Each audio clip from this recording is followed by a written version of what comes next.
میں نے تو بہت سارے غیر مسلموں کو دیکھا، آپ نے بھی دیکھا ہوگا کہ وہ جب مسجدوں کے سامنے سے گزرتے ہیں اور وہ موقع دیکھتے ہیں کہ یہاں کوئی نہیں ہے آزو بازو میں، تو وہ ذرا جھانک کر دیکھنے کی کوشش کرتے ہیں کہ اندر ہے کیا چیز، کیا ہے اندر، وہ دیکھنے کی کوشش کرتے ہیں۔ اگرچہ بہت سارے غیر مسلموں نے ہماری مسجدوں کو دیکھا ہے تو ان کو پتا ہے کہ مسجدوں میں کچھ ہوتا نہیں ہے، وہ خالی گھر ہوتا ہے۔ تو بہرحال یہ جو مسجدیں ہیں جس کو اللہ کا گھر کہا جاتا ہے، اور کعبہ کے لیے تو اللہ نے خود قرآن میں لفظ استعمال کیا، بیت اللہ، اللہ کا گھر، اس کا میننگ ہے اللہ کا گھر۔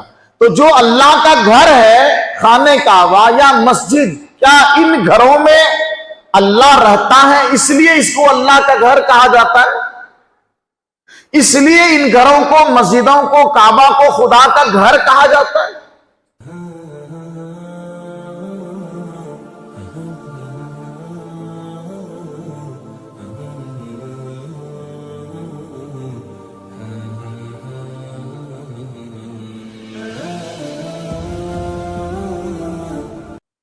قابل احترام بزرگوں،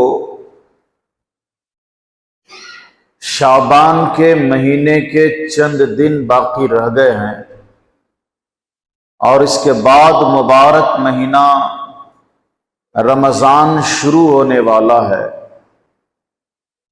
پیغمبر صلی اللہ علیہ وسلم شعبان کے آخر دنوں میں صحابہ کرام رضوان اللہ علیہم اجمعین کو اکٹھا فرمایا، جمع فرمایا، رمضان سے پہلے شعبان کے آخری دن میں اکٹھا فرمایا صحابہ کرام کو، اور خطبہ دیا، بیان فرمایا، تقریر کی حضور نے۔ حضور کا وہ خطبہ، حضور کی وہ تقریر، حضور کا وہ بیان آج بھی کتابوں میں محفوظ ہے۔ رمضان سے پہلے جو صحابہ کو خطبہ دیا حضور نے، وہ خطبہ آج بھی حدیث کی کتابوں میں محفوظ ہے۔ اس کا تھوڑا سا ٹکڑا میں نے آپ کے سامنے پڑھا ہے۔ ایک صحابی حضرت سلمان فارسی رضی اللہ تعالیٰ عنہ، وہ روایت کرتے ہیں، وہ فرماتے ہیں، خطبنا رسول اللہ صلی اللہ علیہ وسلم فی آخر یوم من شعبان، شعبان کے آخری دن میں حضور نے ہم لوگوں سے خطاب فرمایا، ہمارے بیچ بیان کیا۔ تو اس خطبے میں حضور نے کیا کہا، وہ ٹکڑا میں نے آپ کے سامنے پڑھا ہے۔ حضور فرماتے ہیں حدیث میں، ایھا الناس قد اظلکم شہر عظیم، اے لوگو، تمہارے اوپر ایک بہت بڑے مہینہ کا سایہ ہوا ہے، بہت بڑا مہینہ، بہت عظمت والا مہینہ تمہارے اوپر سایہ فگن ہو رہا ہے۔ قد اظلکم شہر عظیم، تمہارے اوپر ایک عظیم مہینہ سایہ ڈال رہا ہے، یعنی رمضان۔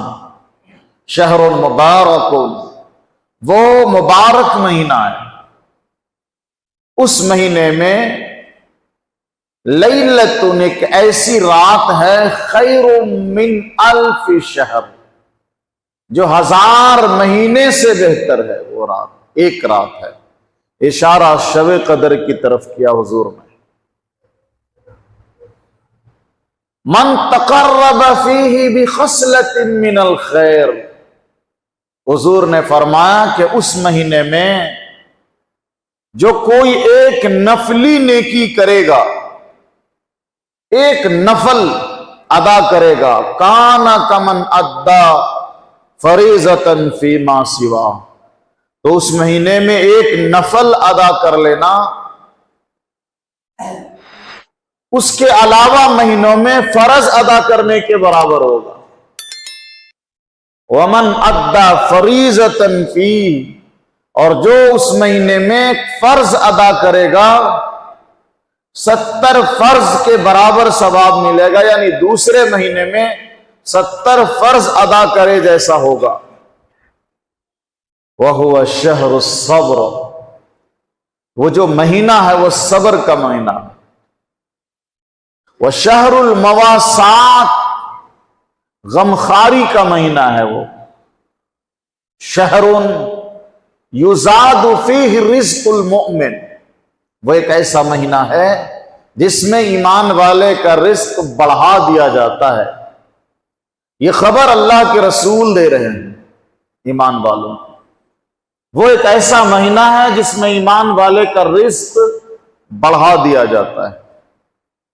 اب حضور نے اپنی زبان مبارک سے فرمایا ہے تو شک کی تو کوئی گنجائش ہی نہیں ہے، پر وہ یقین نصیب والے کو ملتا ہے جو پیغمبر کی بات پر یقین کرے کہ میرے نبی نے فرمایا ہے۔ وہ رزق بڑھتا ہوا ہمیں نظر آئے یا نہ آئے، لیکن پیغمبر نے فرمایا ہے یزاد فیہ رزق المومن، ایمان والے کا رزق رمضان میں اللہ بڑھا دیتا ہے تو بڑھا دیتا ہے۔ نہیں دکھتا ہوگا، دیکھنے والے کو بھی تو آنکھ چاہیے نا، آنکھ کے اندر پاور بھی چاہیے۔ کچھ چیزیں ایسی ہیں ہو رہی ہیں ہمیں نظر نہیں آتی ہیں پاور کی کمی کی وجہ سے۔ تو حضور نے فرمایا کہ اس رمضان کے مہینے میں ایمان والے کا رزق بڑھ جاتا ہے۔ حضور نے فرمایا صبر کا مہینہ ہے، یہ صبر کا مہینہ ہے، صبر، مواسات، غمخار بننے کا مہینہ ہے۔ میں نے پچھلے جمعہ میں آپ کو ایک بات بتائی تھی کہ انسان جو ہے نا 2 چیز سے بنتا ہے۔ کیا کیا چیزیں ہیں وہ؟ 2 چیزوں سے انسان کا وجود ہوتا ہے، ایک چیز سے نہیں، دونوں چیز ہے تو انسان ہے۔ نمبر 1 جسم انسان کا، یہ جو مجسمہ ہے، جو باڈی ہے، یہ انسان کے لیے ضروری ہے، اور اس باڈی میں، اس مجسمے میں، اس جسم میں روح آئے گی تب انسان ہوگا۔